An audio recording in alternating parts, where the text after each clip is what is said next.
उदगीर येथील खाजगी पशुवैद्यकीय महाविद्यालयाच्या विरोधात महाविद्यालयाच्या विद्यार्थ्यांचं आंदोलन।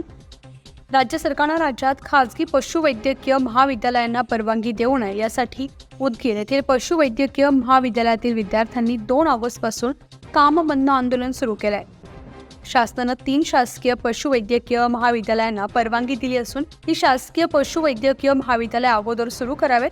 राज्यातील 5 शासकीय पशुवैद्यकीय महाविद्यालयातील कर्मचाऱ्यांची संख्या वाढवावी, मापस सुधारणा विधेयक कायदा 2023 रद्द करावा या विविध मागणीसाठी उदगीर येथील शासकीय पशुवैद्यकीय महाविद्यालयातील विद्यार्थ्यांनी काम बंद आंदोलन सुरू केलं आहे।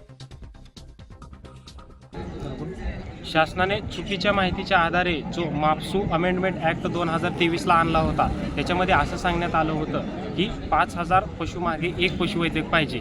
आणि जसं कॅल्क्युलेशन केलं तर आपल्या महाराष्ट्रातील पशुधनाची संख्या आहे 3,30,00,000 आणि याचं कॅल्क्युलेशन केलं तर त्याच्यामध्ये आपल्याला लागतात पशुवैद्यक 6,600 आणि मग परंतु आपल्यात MSVCच्या रजिस्ट्रेशननुसार आपल्याकडे 11,100 पशुवैद्यक अवेलेबल आहेत। जवळजवळ डबलच्या संख्येनं पशुवैद्यक अवेलेबल आहेत। तर मग तुम्ही खाजगी पशुवैद्यकीय महाविद्यालय कशासाठी काढत आहात? आणि दुसरा मुद्दा म्हणजे शासनाने तूर्तता 3 पशुवैद्यकीय महाविद्यालयांना परवानगी दिलेली आहे शासकीय, तर ती अगोदर चालू करा आणि तिथून पशुवैद्यक तुम्ही तिथून पशुवैद्यक बाहेर पाडा आणि तिथून पशुवैद्यकांची संख्या तुम्ही कमतरता तिथून भरून काढा।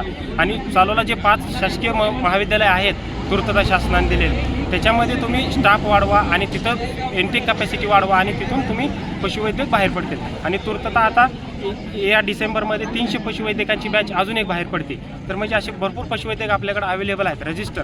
तर मग तुम्ही खाजगी पशुवैद्यकीय महाविद्यालय कशासाठी काढत आहात असं आमचं शासन आहे। आणि शासनाला अजून एक निवेदन आहे की त्यांनी जो मापसू अमेंडमेंट ॲक्ट आणलेला आहे 2023 ला, तो चुकीच्या माहितीच्या आधारे आलेला आहे, तो त्यांनी रद्द करावा अशी आमची शासनाला विनंती आहे। माझे नाव Nagnath Subhash Kedar, college of veterinary animal science. News 15 मराठीसाठी सुधाकर सूर्यवंशी, निलंगा, लातूर।